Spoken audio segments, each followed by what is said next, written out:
Shalom jemaat Tuhan, dengarkanlah firman Tuhan yang terambil dari 1 Raja-Raja 19 ayatnya yang keempat. Firman-Nya berkata, tetapi ia sendiri masuk ke padang gurun sehari perjalanan jauhnya, lalu duduk di bawah sebuah pohon arar.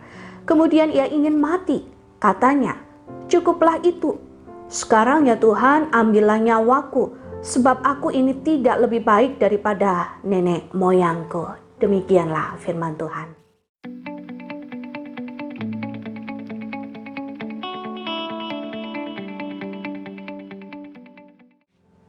Tidak sedikit media-media yang mengabarkan banyak orang karena depresi, ia tidak segan-segan menghabisi hidupnya bersama dengan keluarganya. Ini semua membuktikan bahwa masa sulit ini menghasilkan jiwa-jiwa yang letih dan tertekan. Tidak menutup kemungkinan hal yang serupa juga menimpa setiap kita. Kita letih, kita tertekan, seolah sudah tidak bisa menangani masa-masa sulit ini dan ingin menyerah. Hal yang serupa dialami oleh Elia di masa pelayanannya. Sebenarnya apa yang membuat Elia itu merasa depresi dan ingin mati? Di perikop sebelumnya, Elia bukan hanya menantang, tetapi ia juga mengolok-ngolok nabi-nabi Baal karena mereka semua sudah mengeluarkan semua tenaga dan juga kekuatan mereka, bahkan menoreh-norehkan pedang pada diri mereka. Namun tetap saja dewa yang mereka sembah tidak berespons. Ditambah lagi Elia harus menyembelih nabi-nabi Baal itu di sungai Kison setelah semuanya berlalu. Saudara, ini adalah sebuah pekerjaan yang berat dan menguras tenaga dan mental Elia. Meski apa yang dilakukan oleh Elia itu adalah suatu hal yang luar biasa, tetapi Ahab bersama dengan Israel tidak kunjung bertobat. Dan inilah yang membuat ia merasa gagal dan juga terpuruk, sehingga ia melarikan diri setelah ancaman yang dilontarkan oleh Isabel. Nah, pelarian Elia ini bukanlah sebuah pelarian yang main-main, Bapak Ibu Saudara. Perjalanannya ditempuh dari Israel sampai ke Beersheba, itu menempuh jarak kurang lebih 150 km. Bahkan ditambah lagi perjalanan yang harus dilakukan ke padang gurun. Itu adalah sebuah perjalanan yang melelahkan dan membuat Elia kelaparan. Ditambah lagi di ayat yang keempat, ia berteduh di sebuah pohon arar.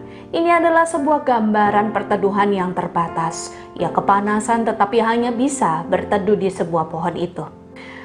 Di 1 Raja-Raja 19 ayat 10, Elia merasa sudah mengerjakan segala sesuatunya dengan giat, tetapi ia merasa hanya seorang diri. Dia merasa kesepian di tengah pelayanannya.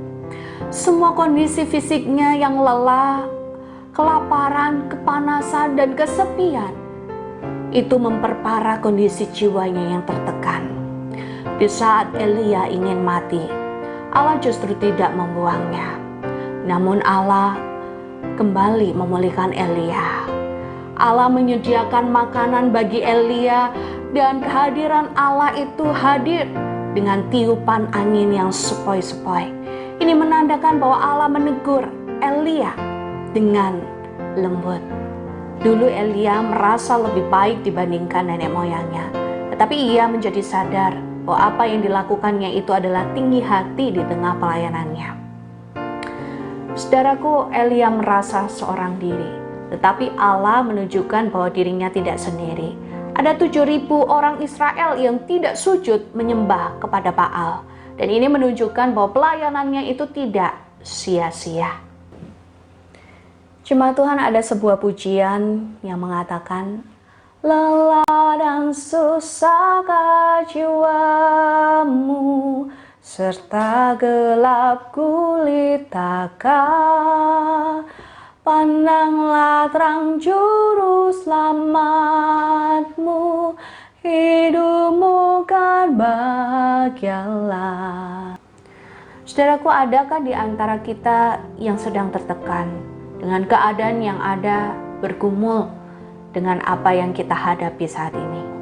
Elia yang terpuruk, ia tidak biarkan.